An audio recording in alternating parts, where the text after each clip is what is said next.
Your last name, it's very interesting. My last name is Pullman, and I searched the Hmm. origins, and it's mine is with two L's, but the origin is Pohl, man, Yes, no. right? And yours is Pohl without the man. And as I Yes. searched deeper, I learned that in Germany, that name came about because you lived next to a body of water or a lake. You're And kidding. that's more interesting because now you're in Sweden helping Yeah. people get into an ice cold lake. So it's kind of weird, right? That But in a very that's interesting. serendipity. Yeah. Do you have German heritage or where does Pole come from? No, I am German. I was born in Germany before emigrating to the US. So no, Pole is very much a very German origin. Though I had not done the I guess you'd say the entomology of the name. So I'm very grateful that you did. And yeah, it is funny if that is where it originates. I'm going to have to double check that and on the back Yeah, of this chat, and it might have to feature as part of my bio. I'm saying Mm. it fits right in. So, Yeah, I good. mean, speaking of, I'd love to learn more about you and how you got into this whole ice bath adventure. Well, I mean, I would love to say that it was by design, but I think many people these days are falling into their callings.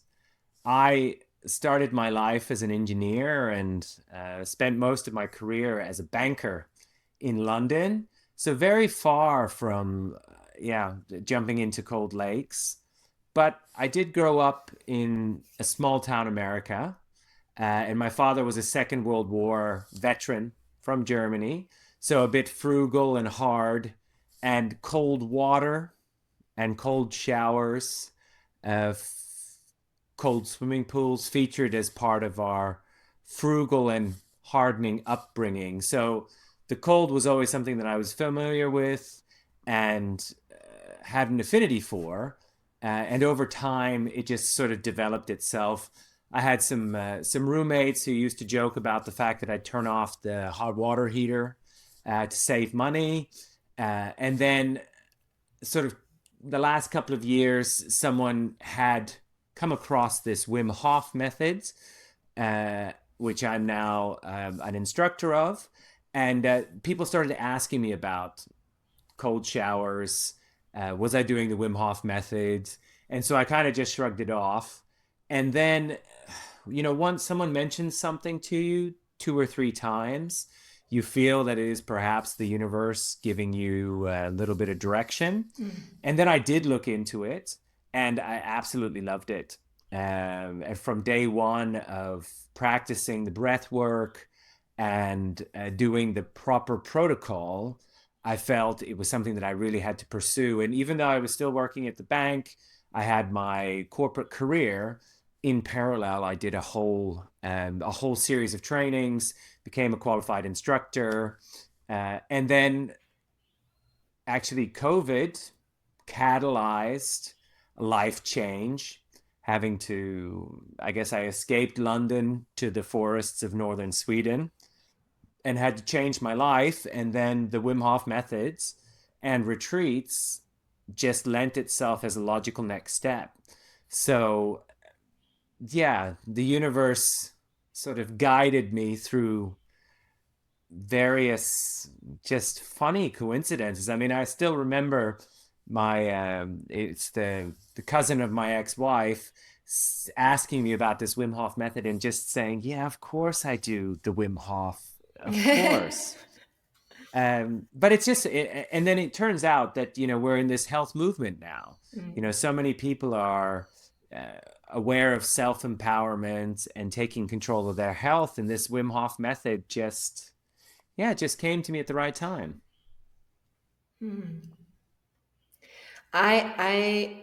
I'm not a fan of cold. I'm the opposite. I love super hot, like I like it boiling. Mm. But that's very interesting that you've kind of you've been drawn to it. Very cool. And so, Yeah. mm, No, and I was going to say it's quite funny that you say that because you are my atypical client, really, because we live in this world where we've just been conditioned to fear certain things, and we've been conditioned to sort of gravitate towards other things. And I'm not against the hot. I'm not against heat. I love sauna. yeah. I love 40-degree desert dry heat, Death Valley style. Um, but I also love just doing things that are unexpected or where I was conditioned. My mom always said, "Put on another jumper. You're gonna catch you're gonna die or catch a cold if you go outside."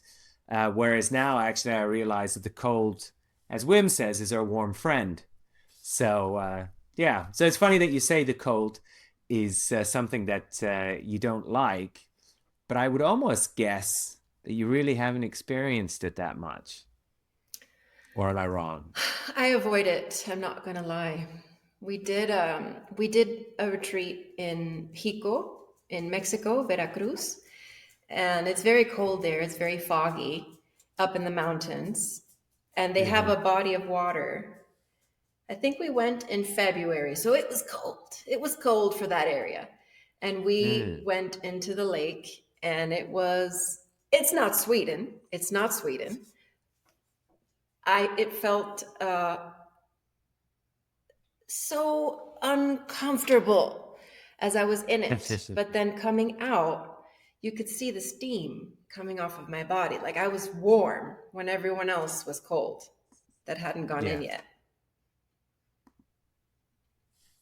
Well, I mean that's just giving you a glimpse of what's there. So I just suggest try it again.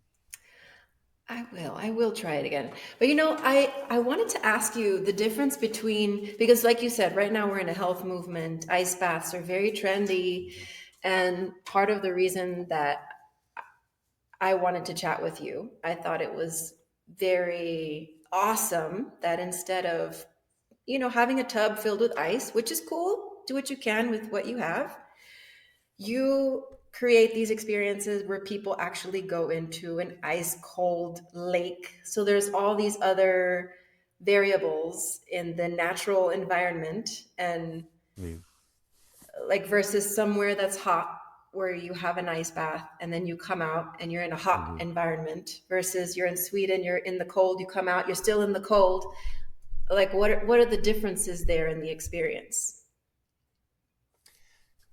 I'm a big advocate of sort of nature and natural experiences. One, because it's there's a lot less equipment and a lot less infrastructure that you have to buy or that you need to rely on. And certainly, the experience of going into a an ice cube filled paddling pool, which is not uncommon, as you said, you know, use what you have available. For Wim Hof, particularly, that's a very common experience that people have. I really wanted to differentiate myself and give people something really unique that they can take away, and it's memorable. So, cutting open the lake, the entire act of actually getting access to the cold bath that you're going to be enjoying and experiencing, it completely changed the dimension because people had a real connection with the lake, a real connection with the experience. And of course, it adds dimensions of complexity. Um, Doing an ice bath at minus 25 degrees Celsius, where when you get out, or well, actually, while you're in the ice bath, the water is already freezing. You get out of the ice bath and the water is freezing on your skin. Yeah. It just makes it much more challenging. And in these days, where everyone is looking for differentiated experiences, and often in a slightly materialistic way, people want to be able to say, look, I did something really special in a really special way that is not so easily replicable. I felt that the experience that I was creating here, connecting with nature, connecting with the actual infrastructure that you were going to do your activity in, it would just be so much more transformative and allow me to set myself apart. Because you can do a Wim Hof workshop or a Wim Hof retreat in an Airbnb, luxury lodge. You can do it in a conference hotel. You can do it in someone's front garden in a plastic tub. Uh, we're all looking at ways of creating this very unique experience. And yeah, so the lake became my one of my USPs. That's really cool. I really would like to try it. I mean, I'm terrified, but I really would love to try it at the same time. When you is the lake, I mean, when you dive in, I've seen videos, I can't remember. I saw a video once of someone who dove into a lake when it was freezing, and you can go deep and actually like swim around. And is that something that you also do, or is just like you dip and then come back out? So I really enjoy cold water swimming. I enjoy different modalities.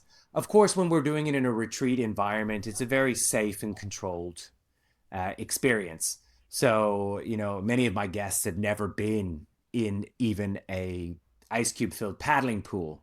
So for their first experience, it's a very controlled. The Wim Hof method, we really focus on creating a safe environment. You go in for up to 2 minutes. It's just sitting in the water.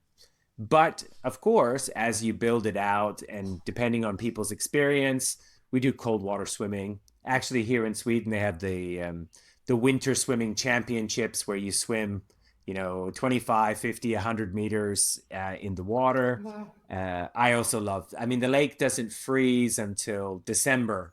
So you've got a couple of months of very cold water where you can just go for a swim for 5 minutes, 10 minutes, 20 minutes.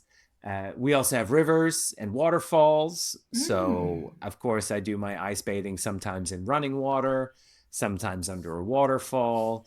Uh, it's one of those things where it just really depends on what you feel like and where you are. Of course, always being mindful. Those videos of people diving into a lake, a Yeah. frozen lake, and even some people doing free diving or swimming underneath the ice. Right. You really need to respect the cold. You really need to make sure you're doing it in a safe environment in a safe way to just get that, to be able to surrender and get that thrill. And cold water can be very dangerous if you don't respect it. But if you respect it, it's like a fine wine. So, two questions. How do you respect it? And is there anybody that just flat out shouldn't play with cold water? Ooh. Uh, Mother Nature is a powerful force, and the cold is a very powerful force. So, really, I mean, the way to respect it is plan, do, review, prepare, uh, follow through, and recover. So, ice bathing and ice swimming, the experience starts when you decide to do it. So, when we do ice bathing, I prepare people, it can be 20 minutes, an hour before of the actual ice bath, getting into the right mindset, being aware of yourself and your body. Are you feeling under the weather? Are you doing it in an environment that you know and you're prepared for? Do you have all your equipment? Do you have a strategy? Uh, do you have a bit of a protocol? So that's all the preparation. You have to do that. So ice bathing is not just, oh look, there's some frozen water. I'm just gonna break a hole in it and jump in. I wouldn't recommend that anyway. Of course you can do that, but if you prepare and you look at it, I mean, I go ice bathing all over the place, so it's not as if I'm only going into a controlled environment. but I'm always thinking about safety. Am I going in the right place? Will I slip? Could I cut myself onto ice? And then, of course, once you've done the ice bath experience isn't over until you're safe and warm. So sometimes that could take up to an hour, depending on how cold it was, where you had to go to get warm, drying off, etc. It can take up to an hour. So actually, ice bathing done well and enjoyed is quite an involved experience. So I guess to your second question, if you're not prepared to do ice bathing properly and with respect for the location of your ice bath and the elements, that's the only real condition where I'd say don't do it. If you have varying health conditions, heart conditions, maybe you have some autoimmune conditions, you need to be mindful, but it doesn't preclude you from having an ice bath. So just because you had, maybe if you're pregnant, in the early stages of pregnancy, for example, or if you have certain neurological conditions or cardiovascular diseases, you need to be mindful and not do it alone and so forth. But the only time I would say don't go ice bathing, don't do cold exposure is if you're going to do it irresponsibly. Okay. Wow. I didn't realize what a process, especially the warming part, up to an hour. That's a long time to be cold. But I mean, it's not necessarily that you're in a state of discomfort. It just means that you're still in the experience. Okay.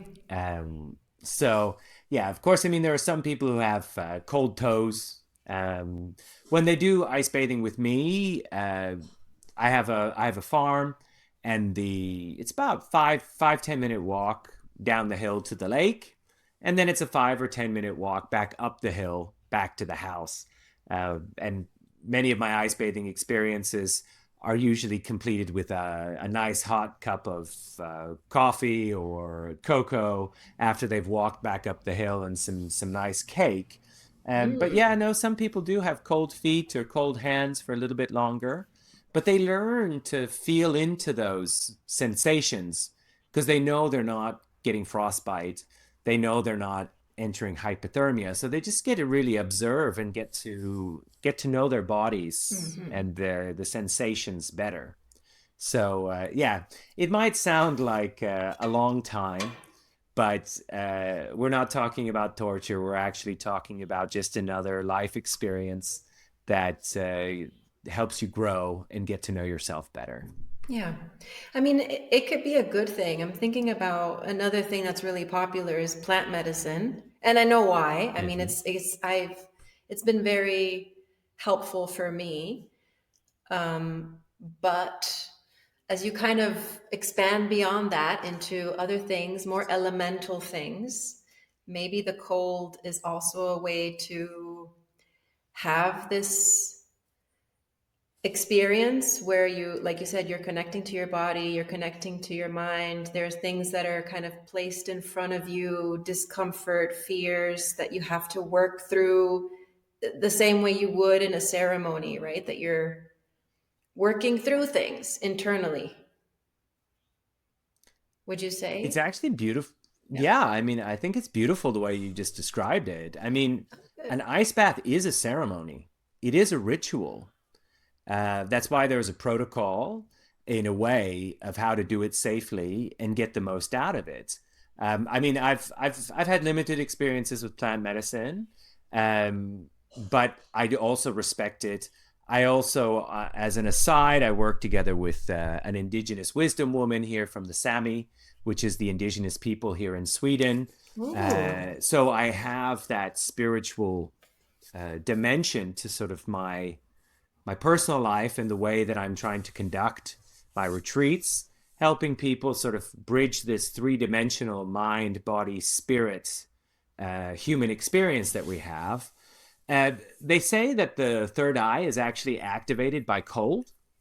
So again, thinking about plant medicine, connecting with consciousness. The entire ice bath experience is very focusing. Mm-hmm. It's also bringing people into the present moment, often helping people, clear their minds, calm their minds, being very anchored in their body and the present moment.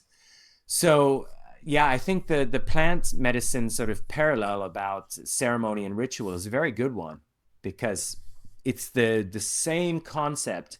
It's just that we have many different tools that are appropriate and applicable for many different scenarios. So I would say sometimes the Wim Hof method, the breath work in particular, and the ice bathing and cold exposure are amazing tools that will help many people in certain scenarios. But then plant medicine, be it perhaps mushroom journey or ceremony or ayahuasca or some of the other plant medicines that are available are appropriate for other scenarios. Yeah. The Wim Hof method and the ice bathing and the breath work does not answer questions the same way that an ayahuasca ceremony will. True, true. It's different, like you said. So, why Sweden? Why did you choose Sweden? It's again a funny story. So I was a banker and finance guy in London for 20 years. I worked with household names from Walmart to British Petroleum to H&M.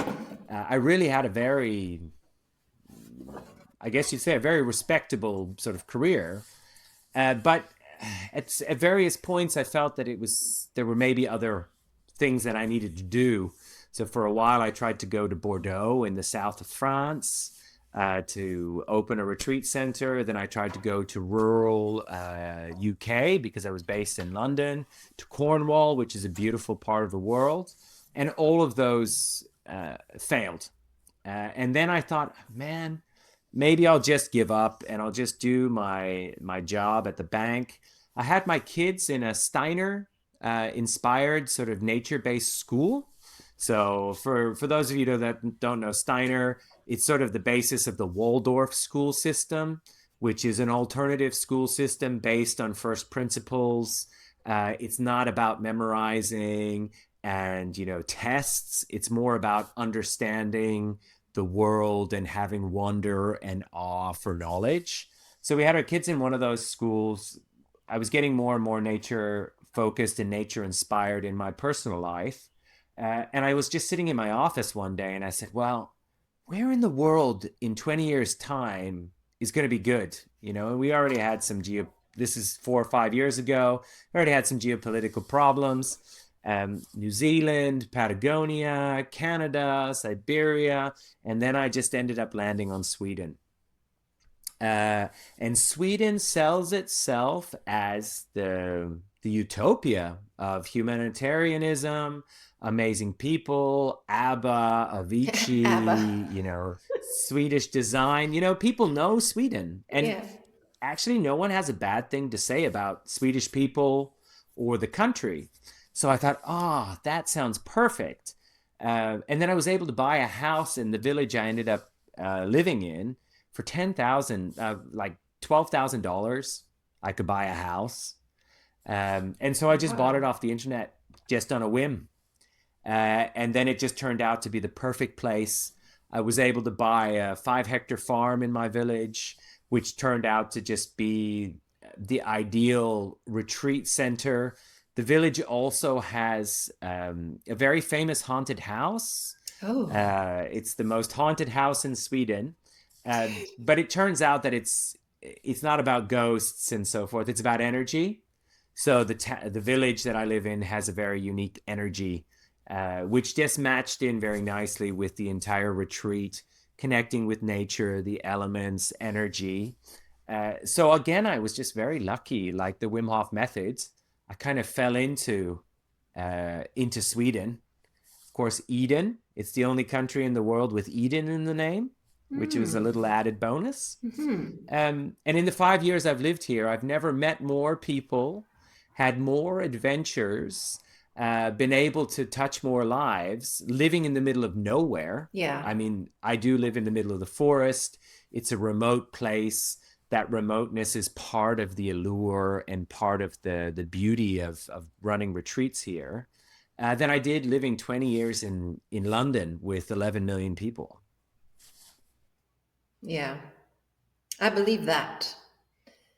When the connection is right and you're in the right space and you're living your truth and you're authentically aligned, you just make all kinds of connections that feel deeper than all the ones you've ever made Mm. before. Yeah. So I Well, was, and 5 years ago, mhm. oh, sorry, I was just going to say 5 years ago, I would have said what you just said was total woo woo. Uh, but 5 years later, I think that is it's so true. It is really so true. I think so. Yeah. I think I've met more people doing retreat builder than I have in the last 2 years, 5 years. Yeah. And amazing, amazing human beings like yourself. Yeah. Yes. So I was looking on your website and maybe I'm just having search issues, but I wasn't able to see what, so you have a center and you have a space where people can go and they can stay with you. Mm. Indeed, indeed. So I have to admit, I'm not, even though I used to be so tech savvy, the entire social media web presence is still an evolving sort of aspect of what I'm doing. And I don't actually have enough photos and enough videos. I think that's more my Instagram feed, my Be.Human.Natural Instagram feed, where Okay. people see that type of thing. So I have a 7 bedroom farmhouse that I'm currently upgrading and renovating. And people, what I really specialize and focus on is I call it home style accommodation. So when people come here, it's not like a 5 star luxury hotel. It's much more becoming part of a family and being integrated in a very communal and familiar way. So the bedrooms are bunk rooms, very nicely and very cozy bunk rooms. The main hub of the house is the kitchen with a wood fired stove that gets Mm. cooked on, nice thick pine homemade dining room table. So it's very comforting. I'm just building a roll-in bathhouse with sauna and cozy space. So people have a nice hub and center to base the retreat out of. I have a breathwork and yoga room in the house. And going forwards, it's going to be starting to build out more and more. So people, uh, they just feel like it's a home away from home. I'm also combining my retreat activity with the co-working, co-living Mm. aspect. Yeah. So, people are traveling far. There's a lot of digital nomads these days. So they could actually come and do a retreat and then stay an extra 2 weeks to just further enjoy the location. I'm a very good cook. I mean, Ooh. literally before we got on this call, I had to get my latest 2 loaves of home baked sourdough bread out of the Oh, oven. I love sourdough. So yeah, I'm very good at it. I'm very good at it. So those are all things that kind of feature as part of the retreat activity. Wim Hof is, I use Wim Hof because one, I believe in the method and it's given me a lot of personal benefit, but also because it's marketing. And these days, I think one of the greatest challenges of people like myself developing out retreat businesses and trying to create these transformative, unique experiences is really visibility. Yeah. I thought the digital world would be much easier to navigate, but these days, if you don't pander to the algorithm of Facebook, Instagram, LinkedIn, you really struggle. So I've really been choosing the direct. So I'm doing a lot of my marketing direct these days, approaching people, doing direct collaborations, and I'm relying a lot less, um, because, like you said, you didn't see the beauty of the place or get an appreciation for the venue and the accommodation and the space that people get to enjoy. Um, and that's really difficult because, yeah, I have that on my Instagram feed, but if you're not seeing my Instagram feed and you're just going to my website, well, I need to make sure that I mirror everything that I have on Instagram on my website.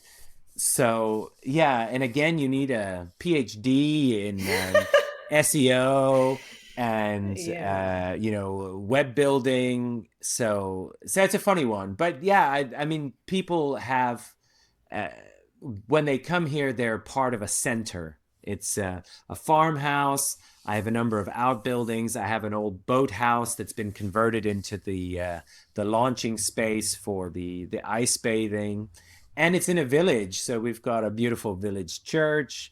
We've got a forest that people can wander through.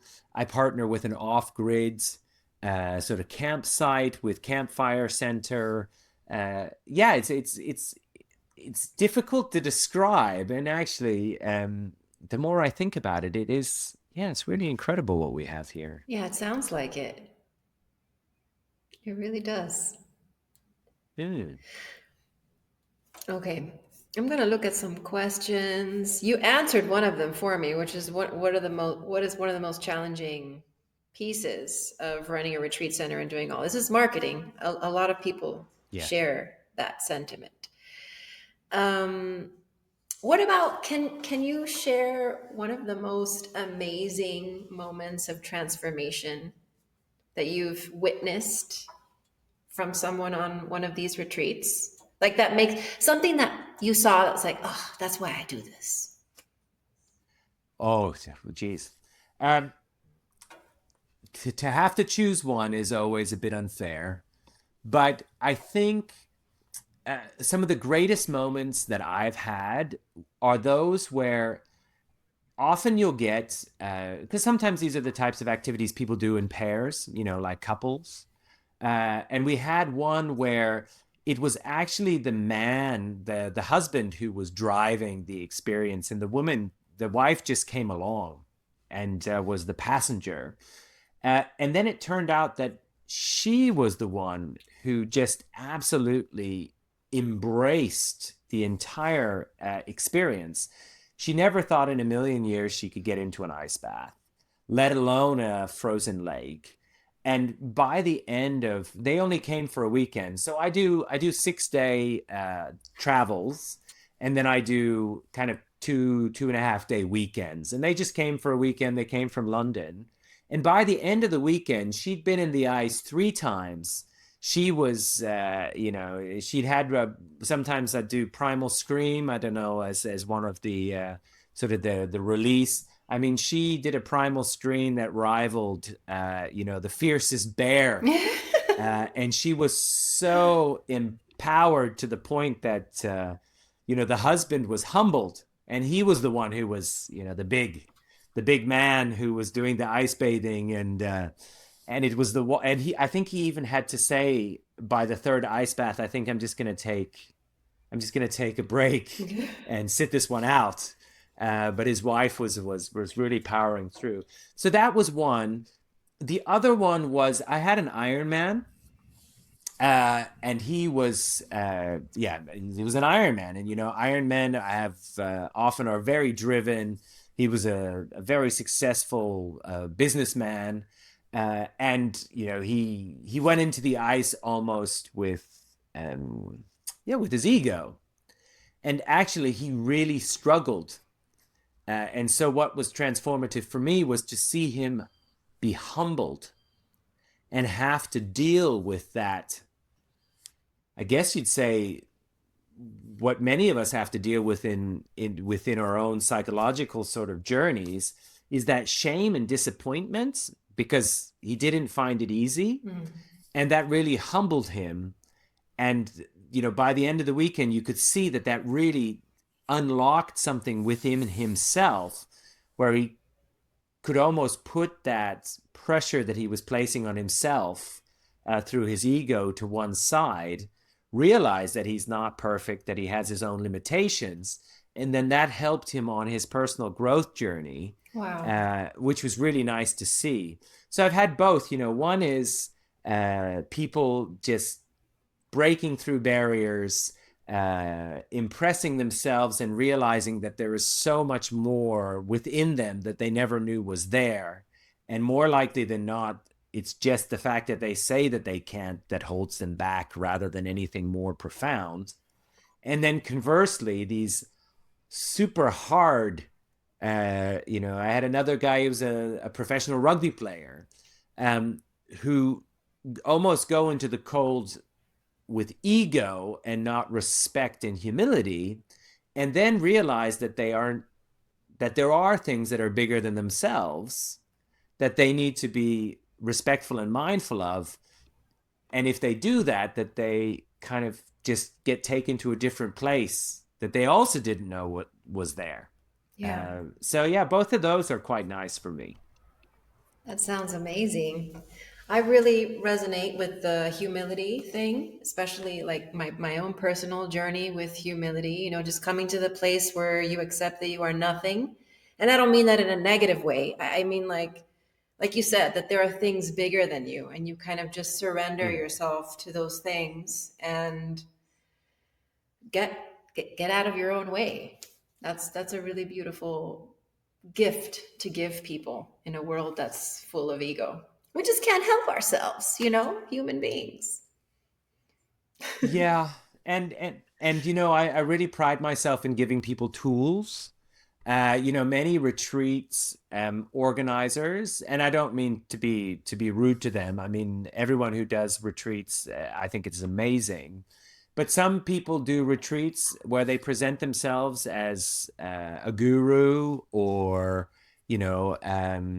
I am the leader, and you must follow me.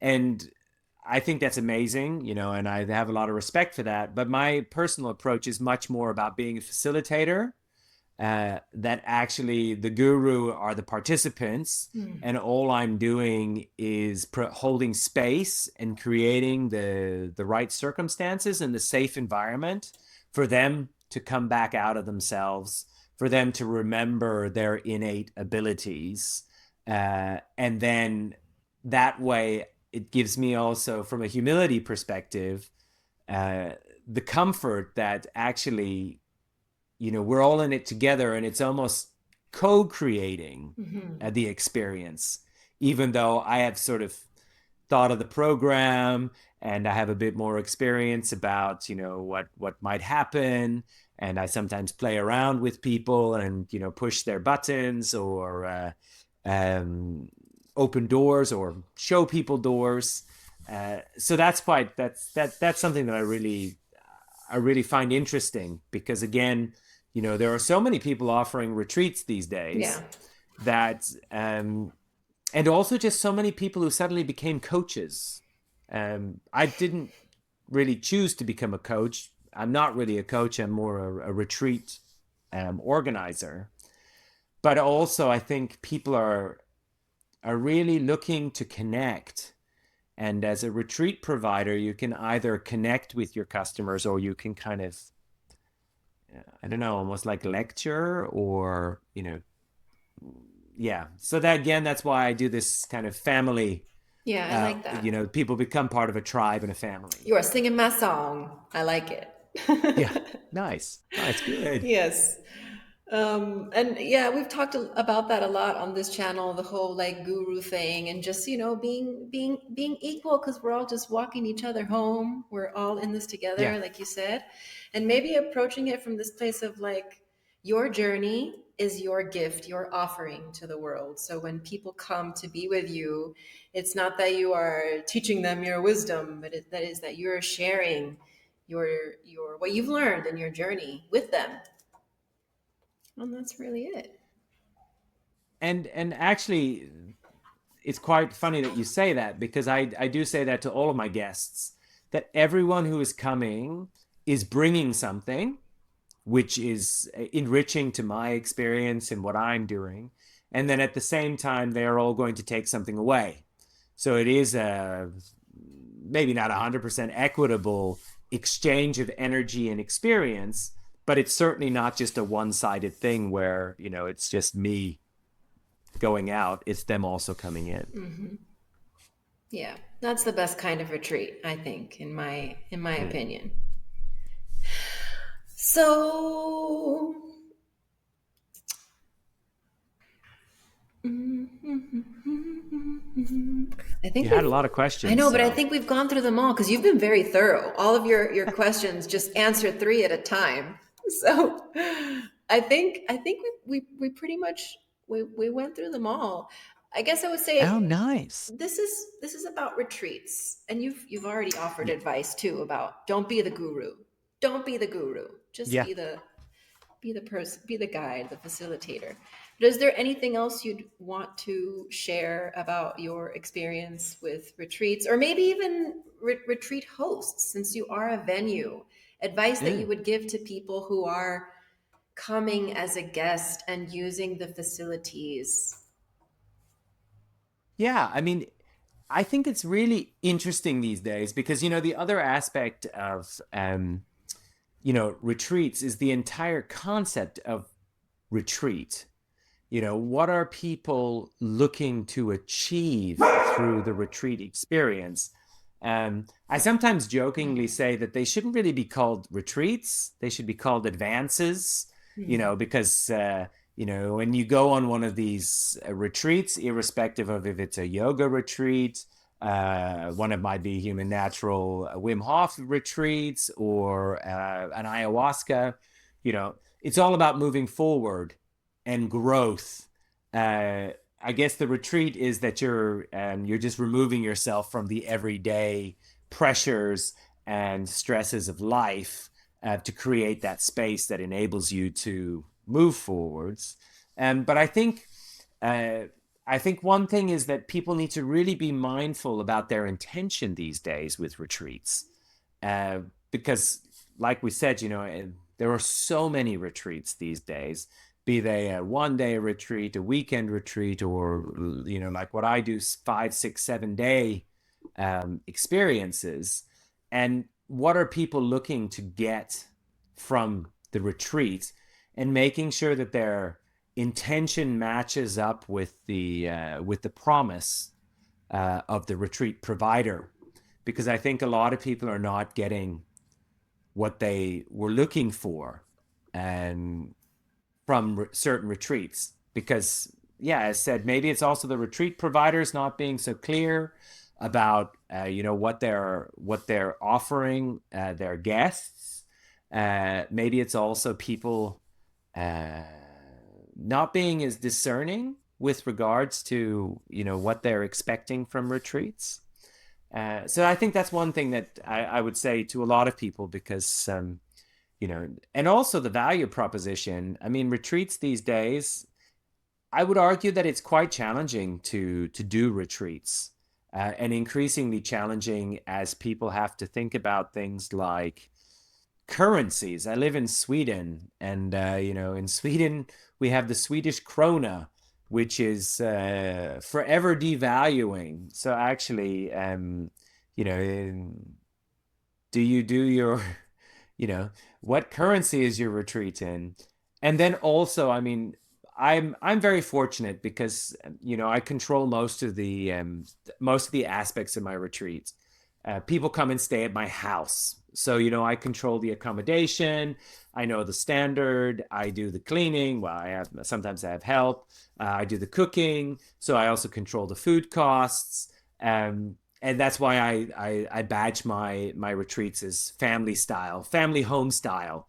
Um, but some people have to hire an Airbnb, and they have to get a caterer, and so you then have a very different cost sort of aspect to it. So also, some of my retreats, some people say that my retreats are too cheap.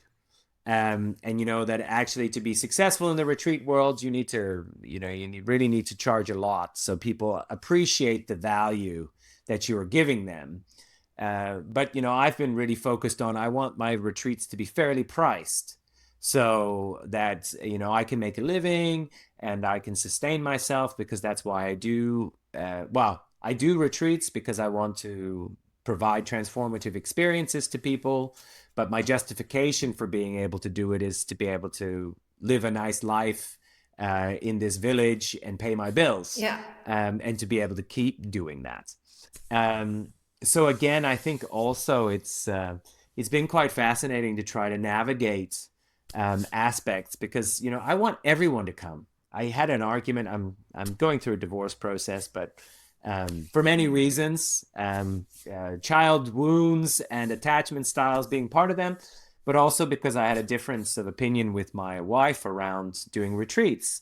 And I said I would do retreats for free if I could, because I feel that, particularly if you're living in a city and you sleep, eat, work, repeat, doing a corporate life type job that is not fulfilling, retreats are your lifeline. In certain respects, it's your urban corporate detox opportunity that you do every 3 months, 6 months, to recharge your batteries to enable you to continue sustaining an unsustainable lifestyle. Ooh, Big preach. words, I know. But yeah. So Brad is preaching. But at the same time, it's also fascinating because for many people who come on the retreats, they take back little golden nuggets that I didn't even know I was providing, that they get to live a better life. Um, and they just because I mean I'm a corporate guy. I was a banker with HSBC, one of the biggest banks in the world, and KPMG for 20 years.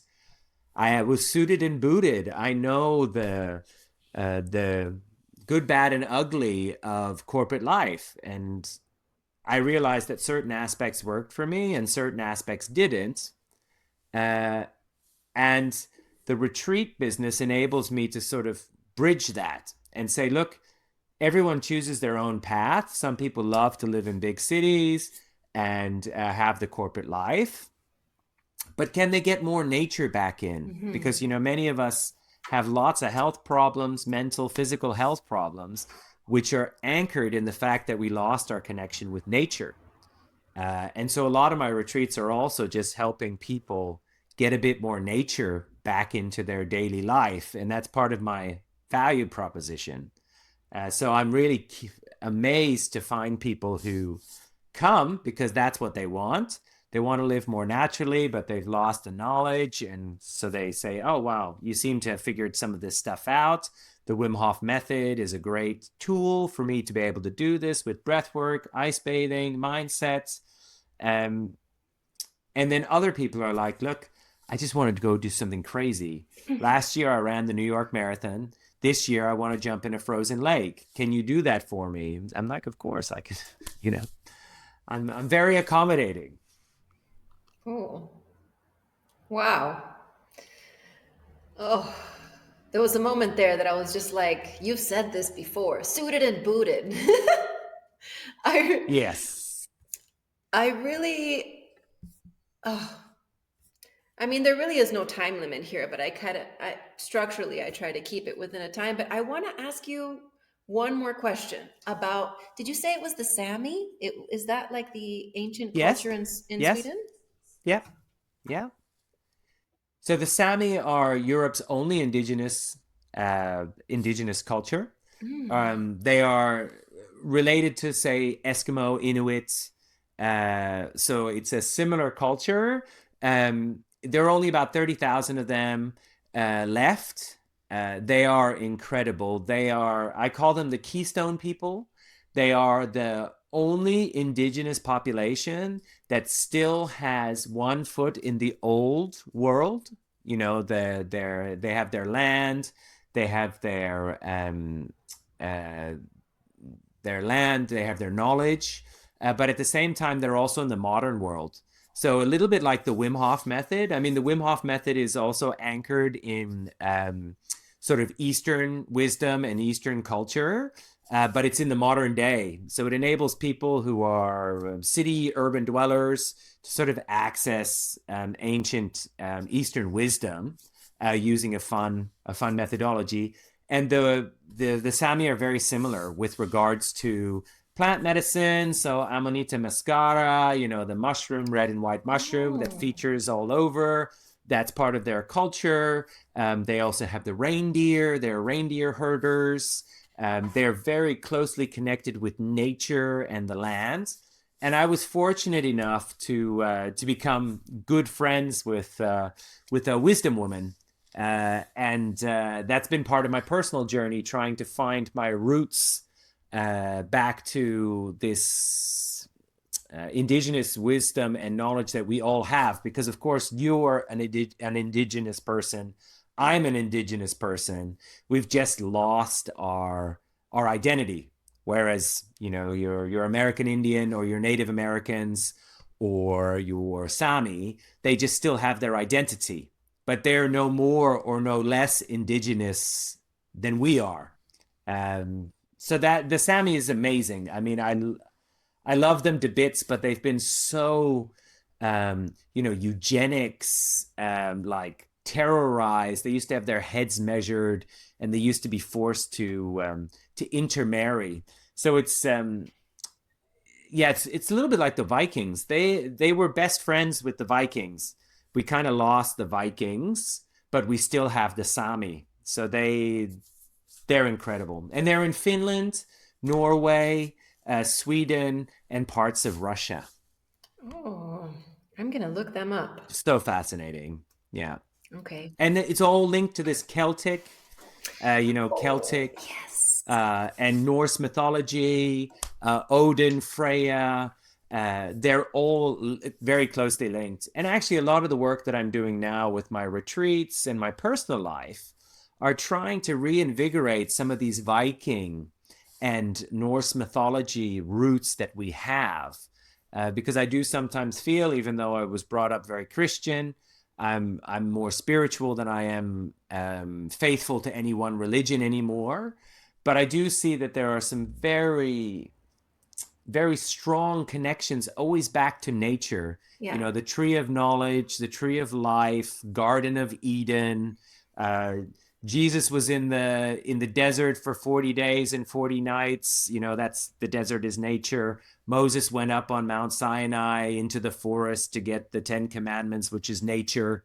It seems to be this common thread of nature, which is again why I base all of my retreats on nature and the power of nature, the elements, etc. Be human naturally, or natural, but yeah. Exactly. Actually, I'm going to maybe start a new podcast called Be Human Naturally on the back of Be Human Natural, which was a business name that, just somehow came to me because it was very difficult to describe. Everyone told me you need a business name that describes what you do. And I was like, oh, Be Human Natural. That's what I do. Yeah. I love that. Well, it's been Mm. such a pleasure speaking with you and getting to know you. I'm going to put your link in the description of the video. Is there anything you'd like to share before we close about an upcoming I mean, retreat or something?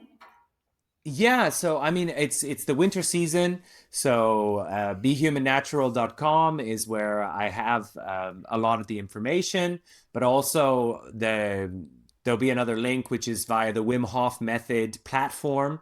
A lot of my retreats are described there, and the experiences and feedback and reviews that people have had.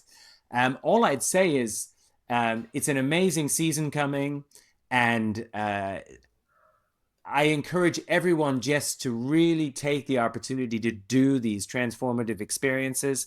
If you choose to come to the north of Sweden, you're guaranteed a good time, good food, and a transformative experience. But even if you don't come to Sweden, just make sure that you look out there and you do more than you talk about, because I do feel that we're in this age of people talking about things. I would love to do this, but they always come up with excuses not to. Hmm. And irrespective of Hmm. that, it's really a time to act. Who knows what will happen tomorrow? We need to live presently. And actually, retreats are incredible opportunities to really distill down experiences and just get that what you're missing, and then to use that to sort of keep moving yourself forward. So of course, come on a Be.Human.Natural retreat. That goes without saying. But even if you don't, just live life to the fullest and get out there.